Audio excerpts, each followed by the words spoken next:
జిల్లా అధ్యక్షురాలిని వనపర్తి జిల్లా బీఆర్ఎస్ అధ్యక్షురాలి మహిళా అధ్యక్షురాలిని నేను 69 నుంచి ఉద్యమకారిణిగా పోరాటములు ఉన్నాను. ఆ రోజు Andhra DM and HO district medical officer ఉంటే నేను ఉద్యోగం చేస్తుంటే నేను ఉద్యమంలో పాల్గొంటే మహబూబ్ నగర్ లో నన్ను తీసేస్తున్నారు. ముత్యాలు అనే వాళ్ళు ఉండే వాళ్ళ టీంలో నేను పనిచేసిన. ఆయనకు చెప్పిన నాకు 4 పిల్లలు ఉన్నారు. నా పిల్లలను ప్రైవేట్ హాస్పిటల్లో పనిచేసేనా సాక్కుంటాను నేను మెడికల్. అంతేగాని తెలంగాణ స్టూడెంట్స్ కు నాన్ లోకల్ కింద చాలా నష్టం జరుగుతుంది గనక నేను ఉద్యమంలో పాల్గొంటాను, నీ ఇష్టం తీసేసుకో అని చెప్పినాను. జాబ్ వదిలేసి ఉద్యమంలో పాల్గొన్నారు. అయితే జాబ్ ఆయన బెదిరుకొని జాబ్ తీసేయలే నాకు. మళ్ళీ నేను 2005లో పబ్లిక్ హెల్త్ నర్స్ గా రిటైర్ అయ్యి జూన్ 1 కు మే 30కు రిటైర్ అయిన జూన్ 1 నుంచి నిరంజన్ రెడ్డి మాజీ మంత్రి నిరంజన్ రెడ్డితో పాటు వనపర్తిలో పాల్గొని తొలి దశ ఉద్యమంలో పాల్గొని తెలంగాణ తెచ్చిన దాన్ని నేను అందుకొరకనే సారు కేసీఆర్ అప్పుడు కలిసి పోరాటం చేశారా? కేసీఆర్ తో కలిసి ఎట్లా ఉంటుండే? చేశాను.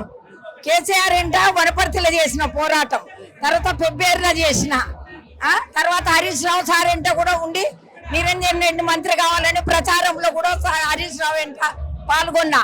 కేటీఆర్ సార్ తో కలిసి కొల్లాపురంలో ఆయన ఎంట నేను పాల్గొన్నా. నేను 69 అందుకని జాతిపిత 69లోనే గాన ఒకవేళ మన జాతిపిత కేసీఆర్ గారే ఉంటే అప్పుడే వచ్చేది 300 మంది విద్యార్థుల ప్రాణాలు పోలేకుంటుండే. ఈ రోజు తెలంగాణ కొరకు శ్రీకాంతాచారి, తర్వాత చాలా మంది కిష్టయ్య, వీళ్ళందరూ కూడా ప్రాణాలు కోల్పోయిండ్రు. సారు నిరాహార దీక్ష చేసుకొని ప్రాణాలు పోయినా పర్వాలేదు తెలంగాణ రావాలని సారు చాలా ఉద్యమం టైంలో కేసీఆర్ గారితో మాట్లాడే ప్రయత్నం జరిగిందమ్మా? అప్పుడు మాట్లాడిరా? ఏం చెప్తుండే కేసీఆర్ గారు ఉద్యమం టైం? నా ప్రాణాలు పోయినా పర్వాలేదు కానీ తన ఉన్న మంత్రి పదవిని కూడా వదులుకొని తెలంగాణ పిల్లల భవిష్యత్తు కొరకని వచ్చిండ్రు. అప్పుడు సారెంట మొత్తం ఉస్మానియా స్టూడెంట్స్ మొత్తం కదిలి ఇక్కడికి కూడా చాలా ఏళ్ళు పోరాటం జరిగి 14లో తెలంగాణ సాధించినాం. సార్ పుణ్యాన్నే సాధించినాం. ఆ సారు నుంచి ప్రాజెక్టులు, విడో పెన్షను, తర్వాత ముసలి వాళ్ళకు పెన్షను, వికలాంగుల పెన్షను ఇప్పుడు ఎవడిస్తున్నాడు? ఆయన పెట్టిన అన్నమే ఈ రోజు అందరు తింటున్నారు.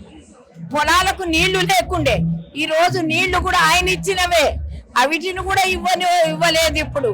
అందుకొరకని సారు 100 ఏళ్లు బతకాలి. ఇంతమంది బలిదానాలు అయ్యారు. కేసీఆర్ గారు కూడా చావంచుల దాకా వెళ్ళి వచ్చిన పరిస్థితి, అవన్నీ నిజంగా కలలుగన్న తెలంగాణ వచ్చినట్టేనా? మరి ఇప్పుడు వచ్చింది కానీ ఈ కొంతమంది ప్రజలు ఏమనుకున్నారంటే మార్పు కావాలా అనుకొని కొంతమంది మాయమాటలు విని ఇక్కడ ఒక ఆయన ఉన్నాడు, పెద్ద మనిషి, చాలా పెద్ద మనిషి.